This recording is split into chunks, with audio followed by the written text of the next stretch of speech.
Hello everybody, this is Claire Van Steenwyk coming to you live from my home studio, Van's Crossroads. I hope all of you, when you watch this video, try to understand what I'm trying to do here. I ran for the U.S. Senate 9 years ago. A lot of you weren't even in the state then. I ran against Jeff Flake. One of these videos is an opening at an event, one is a closing an event. But they're both pertinent to today. When I re-watched these the other day, I realized just how pertinent they were. So I thought I'd edit them in and get them done this way. Take a look at them and see what you think. I believe there's a message that I gave back then that's relevant today, but a lot of people didn't like what I was saying. They didn't want to believe that we were headed towards socialism, actually farther along the road than any of them wanted to believe, and that the globalists were taking us there with the help of elected officials. So take a listen to this, see what you think, and I'll be back in a few minutes after you've viewed them with a closing statement to go along with this, okay? So God bless and enjoy yourself for the next couple of minutes. The major reason I'm running is because I believe we need to restore our country to a constitutional republic because it's slipped into being a socialist democracy. I realize a lot of people wonder, what can you do to get this fixed? And I've had a lot of people ask me that over the last year. What can one person do? How many people have ever wondered that in this room? Okay, that's at least 50% of the people here. So if you take yours with me, we are more than one person. And that's what we're supposed to be. It's us, it's we the people, it's not me the individual. A lot of people wonder how you can control things. Everybody seems to be concerned about Obamacare. And how do you repeal it? There's a simple solution to it. I used to run companies and have to fix things and had to find things wrong with them. Some had to be removed, some just had to be tweaked.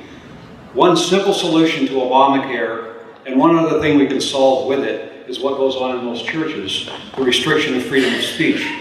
Mr. Johnson passed a bill when he was a senator in 1954 forbidding nonprofits and churches from speaking politically or favoring candidates. He did that because two people in that particular group in Texas were speaking out against him. And we all know how Lyndon was, for those of us that remember. He had an evil problem that was bigger than this room.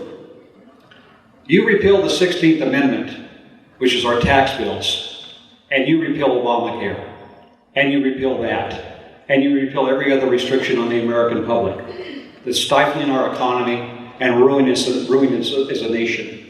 That one simple move gives us back freedom of speech and everything else we need. I know a lot of politicians haven't figured that out yet, and I know why. Because if they ever did, they'd lose most of their power.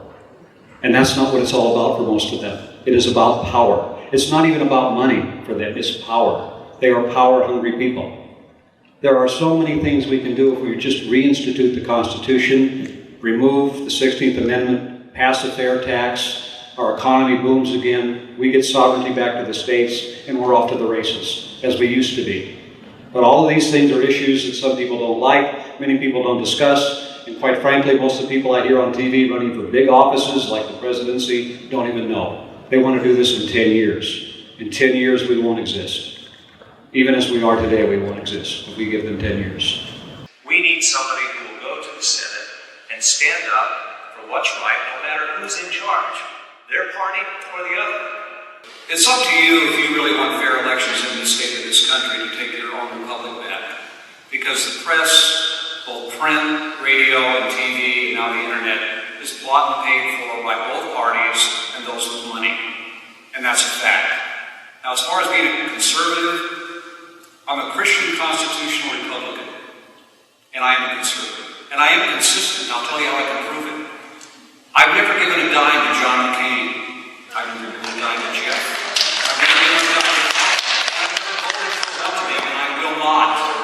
Because they're not conservatives and they don't maintain my values. Not the ones I'm interested in. We've allowed corporations and those with a lot of money and PACs to run our government while we've sat on our hands and wished other people would defeat them. And then we don't help the people that come up to defeat them with other than a pat on the back. I know that America's going to change quickly. We're on the brink of going totally socialistic or going the other way. You're going to have to decide what that is and who you really believe will do it. Now, I happen to know if we reinstitute the Constitution and the law of the land, anybody in Washington isn't going to have any power anymore. And that's really the problem. A lot of the issues we talked about up here tonight should be state issues, other than our security. The rest of it's basically state. And our federal government's intrusive into our lives. And the people we've had back there for 2, 6, 10, 12, 24 years are the intruders. Try to understand our federal government is intruding into our lives. They're violating our rights. And you better wake up, America, while you can still call yourselves Americans. That's why I'm running. I've got a great-grandson now who will be coming to live here in a few short months, hopefully.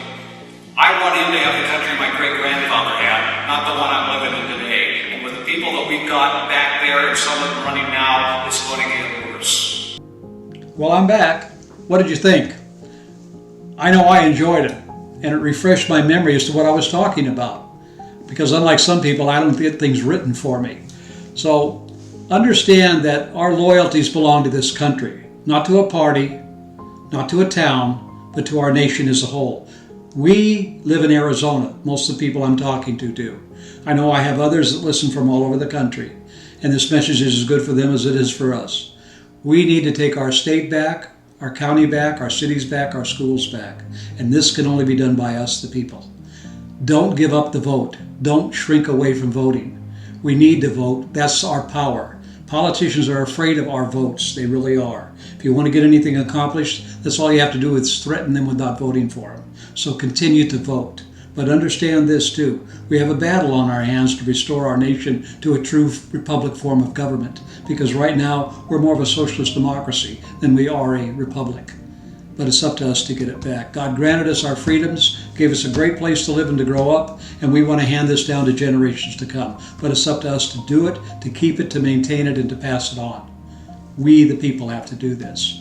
I hope you'll join me in this battle, and I hope you'll all get together wherever you are in whatever town, whatever city, whatever school district, whatever LD, wherever you are. Get together, battle, find people to run for office and get them to do it. I believe we can't trust the people that are there because I realize we're in this trouble because they are there. They did nothing to prevent it from doing this, and they're not really doing a whole lot to stop it. So get together and let's battle once more, all right? One more time in 22. Let's get this done. I want to thank you for this and pass it on to your friends on your iPhones or whatever. And remember, you pray, I'll pray, and let's pray for one another as well and for our nation. God bless you and thank you for taking the time to view this. Bye for now. See you next time.